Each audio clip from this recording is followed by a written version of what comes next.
¿Y si les dijera que ahora mismo hay una flota invisible cruzando el Pacífico con un valor de miles de millones y que jamás la verían venir?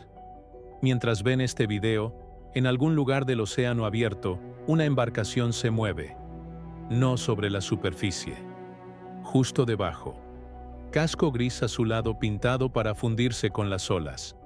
Sin transpondedor, sin luces, solo 3 hombres, 3 toneladas de contrabando y una apuesta muy peligrosa. Los cárteles han construido su propia flota. Semisumergibles que cuestan $2 millones construir y transportan 100 millones en carga. Son prácticamente indetectables, casi imparables. Y llevan años cruzando estas aguas. Pero una tarde en particular, a 640 kilómetros al noreste de las Islas Galápagos, uno de estos barcos fantasma cometió un error fatal. No sabía que ya lo estaban buscando, y en las siguientes 4 horas, una operación rutinaria de la Guardia Costera se convertiría en un enfrentamiento a 3 bandas que pondría a prueba todos los límites: combustible, potencia de fuego y temple. Esto fue lo que sucedió cuando lo invisible se encontró con lo inevitable. La detección. Eran las 13:00 hora local, cuando el operador de radar notó algo extraño. Su pantalla mostraba un contacto que no debería existir. Apareció durante 3 barridos, luego desapareció durante 9. Volvía a aparecer. Volvía a desaparecer. Como ver un fantasma parpadear entre la realidad y la ficción. Esto no era una anomalía. Era una señal inequívoca. El contacto apenas reflejaba el radar. Solo destellos ocasionales cuando las olas del océano lo elevaban lo suficiente como para dejar al descubierto los motores fuera borda metálicos, montados sobre lo que debía ser una estructura de fibra de vidrio. La velocidad lo delataba. 8 nudos. Esa es la velocidad de un peatón. Ninguna embarcación legítima se mueve tan despacio tan lejos de la costa. A menos que esté lastrada. Mucho. 3 toneladas. La dirección coincidía perfectamente con las rutas marítimas conocidas que van desde la costa de Colombia hasta México, donde el producto cambia de manos y el precio se triplica de la noche a la mañana. No había zonas de pesca en un radio de 200 millas, ni rutas marítimas comerciales. No había razón para que nadie estuviera aquí, excepto uno. El coordinador táctico cambió a la cámara térmica y, de repente, el fantasma se hizo visible. Estas embarcaciones de bajo perfil navegan con apenas 45 centímetros sobre la línea de flotación, pintadas para mimetizarse con el mar. Más allá de los 500 metros, son invisibles a simple vista. Pero desde 1500 metros de altura, con la tecnología adecuada, no hay dónde esconderse. Avistarlo fue sencillo. Atraparlo fue el problema. El problema matemático. Aquí es donde las cosas se complicaron. El guardacostas más cercano, el Seneca, podía alcanzar los 20 nudos si sus motores respondían. Estaba a 80 kilómetros de distancia. Esos son 2 horas y media a máxima velocidad, si nada fallaba.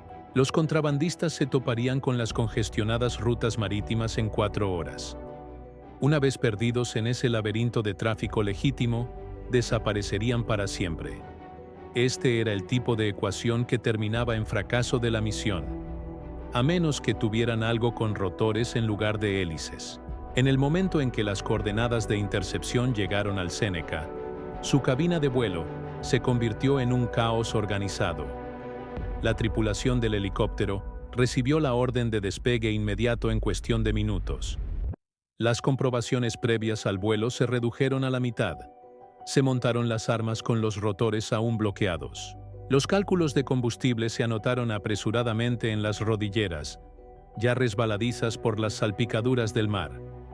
El punto de intercepción estaba a 240 kilómetros, 150 millas, aproximadamente 1 hora de vuelo solo para llegar. El MH-65 Dolphin llevaba combustible suficiente para 3 horas y media en total, pero las maniobras agresivas consumían las reservas exponencialmente más rápido. Necesitarían detener a los contrabandistas, mantener la posición durante 3 horas hasta que llegara el Seneca, y luego, de alguna manera, conservar suficiente combustible para proporcionar cobertura durante el abordaje. La computadora de combustible seguía dando el mismo veredicto demoledor. Aterrizarían con las reservas al límite y solo un poco de suerte. El artillero inspeccionó el montaje de la ametralladora M240, mientras los pilotos repasaban la secuencia de arranque. Ayer mismo, el mecanismo de giro se había bloqueado por completo. La corrosión salina había inmovilizado los cojinetes. Lo liberaron con aceite penetrante y mucha determinación. La sal es la enemiga de todo lo mecánico a bordo de un barco. Tiene una habilidad especial para destruir sistemas críticos durante las operaciones. El helicóptero despegó y viró hacia una intercepción donde el éxito se mediría en litros, no en kilómetros. El piloto vigilaba el indicador de combustible como un jugador de póker vigila su última mano, sabiendo que cada minuto a máxima potencia significaba 2 minutos menos de vuelo. Mientras tanto, el Seneca avanzaba a toda velocidad entre las olas del Pacífico, con su capitán muy consciente de que debían llegar antes de que los contrabandistas pudieran hundir su nave. Una válvula abierta y todo el submarino se inundaría. El tiempo corría. Y iban con retraso. El arma inhabilitada. El MH-65 llegó a la zona a las 14:15, descendiendo por cielos despejados hacia el narco submarino que se encontraba debajo. El piloto los descendió a 60 metros. El flujo descendente del rotor golpeó la superficie del océano como un martillo invisible, transformando el agua bajo ellos en una explosión de espuma y rocío. Las olas se propagaron en anillos concéntricos, obligando a la aeronave de bajo perfil a cabecear y balancearse en una turbulencia para la que nunca fue diseñada. El artillero tomó los controles de la M240 para iniciar el protocolo de disparo de advertencia. La ametralladora no respondió. Lo intentó de nuevo. Nada. El motor de giro estaba completamente bloqueado, congelado a 45 grados del eje del helicóptero. La sal se había cristalizado dentro de los cojinetes, creando 18 kilos de resistencia en un mecanismo diseñado para funcionar con 2. Tenían una ametralladora completamente cargada que no podía apuntar y 2 horas para mantener la posición. El piloto hizo los ajustes sin dudarlo. Puso el helicóptero en vuelo estacionario deslizante, volando lateralmente a 85 nudos para alinear el arma bloqueada con el objetivo. No figuraba en ningún manual de operaciones, pero los pilotos de la Guardia Costera no siempre vuelan siguiendo manuales. Vuelan según lo que da resultados. El consumo de combustible se disparó de inmediato, 95 galones por hora en lugar de 76. Pero en ese momento, los disparos de advertencia eran más importantes que la eficiencia óptima del combustible. La primera ráfaga impactó en el agua a 100 metros delante del narco submarino. Los contrabandistas no reaccionaron. Mantuvieron 8 nudos como si nada hubiera pasado. Quizás interpretaron la aproximación lateral como una falla mecánica. Tenían razón en parte. El equipo había fallado, pero la tripulación no. El piloto los hizo girar para otra pasada, manteniendo el ángulo incómodo mientras el artillero intentaba liberar el montaje. La sal es paciente. El acero es terco. Pero los artilleros de la Guardia Costera son ambas cosas. Segunda ráfaga. 50 metros de la proa. Seguían sin responder. Tercera pasada. 10 metros. Los proyectiles impactaron lo suficientemente cerca como para que la tripulación de abajo probablemente sintiera las ondas de choque a través del casco. Eso sí que les llamó la atención. Todos los motores fuera de borda se apagaron simultáneamente. El zumbido constante de los motores dio paso a un silencio sepulcral. El narco submarino pasó de apenas moverse a estar completamente inmóvil, a la deriva entre las olas, mientras 3 hombres abajo reconsideraban sus opciones profesionales. El helicóptero se estabilizó en órbita a 60 metros de altura, con el cañón averiado aún apuntando hacia un lado como una veleta en medio de una tormenta. Habían detenido la embarcación. Esa era la primera fase. La segunda fase consistía en mantenerla detenida. Los socios de los contrabandistas tenían otros planes. Las lanchas de protección. 12 minutos después de mantener la posición, el operador de radar informó de nuevos contactos. 2 embarcaciones aproximándose desde el suroeste a 40 nudos. A esa velocidad, llegarían en 12 minutos. El piloto mantuvo su órbita sobre el narco submarino, pero comenzó a dividir su atención entre lo que estaba protegiendo y lo que se aproximaba. Las lanchas de protección son un procedimiento operativo estándar del cártel. Navegan a 10 o 15 minutos detrás de sus submarinos, lo suficientemente cerca para intervenir, pero lo suficientemente lejos para poder negar cualquier responsabilidad si las operaciones fallan. No son embarcaciones de rescate, son pólizas de seguro con motores fuera de borda e intenciones hostiles. Las lanchas se acercaron a 4 millas y establecieron un patrón circular, manteniendo una separación de 2.000 metros, justo fuera del alcance efectivo de las armas ligeras, pero lo suficientemente cerca como para influir en la situación. El piloto ahora podía verlas con claridad.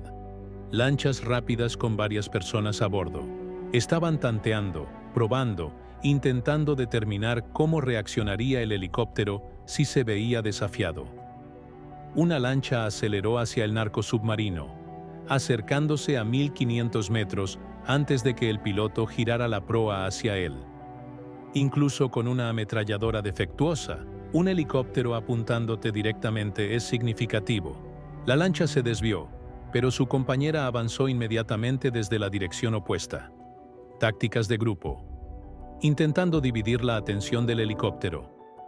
El artillero continuó forcejeando con la ametralladora M240, intentando liberarla a base de pura fuerza de voluntad. Cada vez que se acercaba a una lancha, intentaba empujar el arma hacia ella, logrando apenas unos 10 grados de movimiento antes de que la sal la volviera a bloquear. Es probable que las lanchas de protección llevaran sus propias armas. Los AK-47 son el armamento estándar de los cárteles. A esa distancia la precisión era dudosa, pero aún así es mejor evitar los disparos de suerte. Durante 15 minutos, esta danza mortal continuó. Lanchas avanzando y retrocediendo. El helicóptero girando para seguirlas. La tripulación del narcosubmarino vigilando a su apoyo, sondeando las respuestas estadounidenses. El piloto consumía combustible a máxima potencia, viendo cómo su indicador se desplomaba mientras el Seneca permanecía a más de 90 minutos de distancia. Las lanchas de protección también entendían las matemáticas. Intentaban agotar el combustible del helicóptero, obligarlo a regresar al barco o arriesgarse a amerizar en el Pacífico. Las lanchas realizaron una última pasada agresiva, acercándose ambas a 800 metros simultáneamente desde direcciones opuestas. El piloto tuvo que elegir a qué amenaza enfrentarse. No eligió ninguna de las dos. En cambio, ascendió a 500 pies, demostrando que podía emplear ambas opciones si fuera necesario. El mensaje era inequívoco. Con el arma averiada o no, en inferioridad numérica o no, ese helicóptero no iba a abandonar su posición. Las lanchas de protección recibieron el mensaje. Viraron al suroeste y aceleraron a fondo, dirigiéndose a aguas internacionales a 45 nudos. No habían rescatado a nadie, no habían recuperado ninguna carga, pero habían logrado obligar al helicóptero a consumir combustible que no podía permitirse perder. Debajo de ellos, la tripulación del narcosubmarino permanecía inmóvil. Pero detener una embarcación y abordarla eran dos retos completamente distintos, especialmente cuando el oleaje crecía y el tiempo se agotaba. El abordaje. El Seneca finalmente llegó a la zona, posicionándose como una barrera de acero entre el narcosubmarino y cualquier vía de escape. Redujo la velocidad a 5 nudos, mientras la tripulación de cubierta preparaba la lancha neumática para su despliegue. El oleaje alcanzaba los 6 pies, con olas de 8 pies en desarrollo. Aún no era imposible, pero el barómetro descendía rápidamente. En 1 hora, tal vez 2, el lanzamiento sería demasiado peligroso. La grúa pescante, el brazo mecánico que se extiende desde el barco, hizo girar la lancha neumática de casco rígido de 7 metros sobre el agua. 3.900 kilos de la embarcación y los operadores suspendidos de un cable de acero con una capacidad de carga de casi el doble. Pero las capacidades estáticas no sirven de nada en mares agitados. Cada ola que pasaba por debajo multiplicaba las fuerzas. Compresión al subir, tensión al bajar.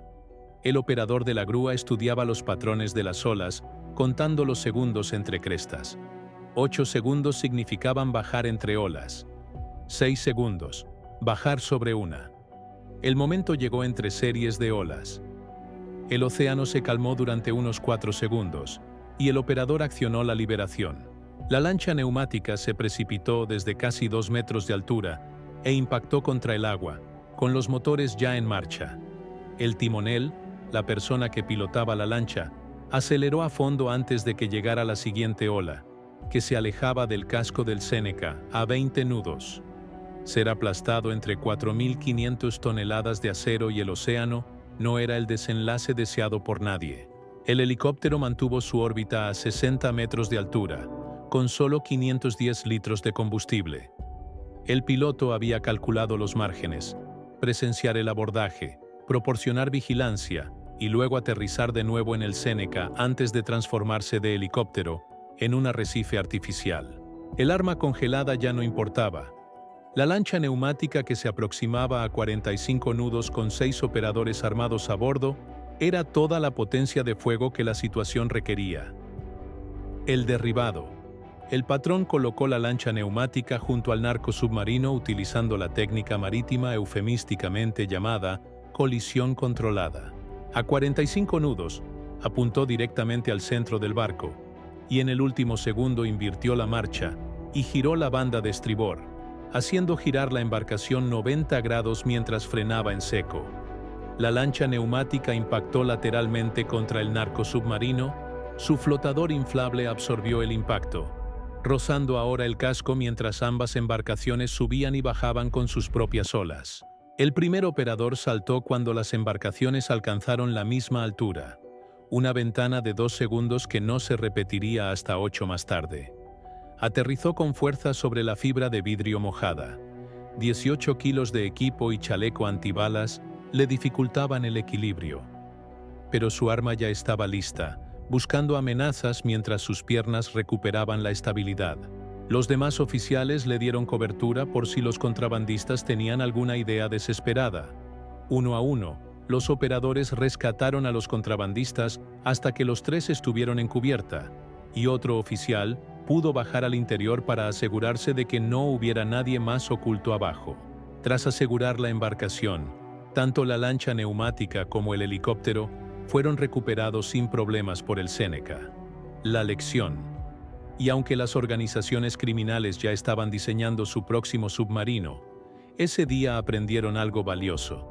Con un nuevo liderazgo, la forma de operar es completamente diferente. Las reglas han cambiado. Y la Guardia Costera acaba de demostrar que no necesitan un equipo perfecto para ejecutar una misión perfecta. Solo necesitan ser más tenaces que la sal. Hasta la próxima.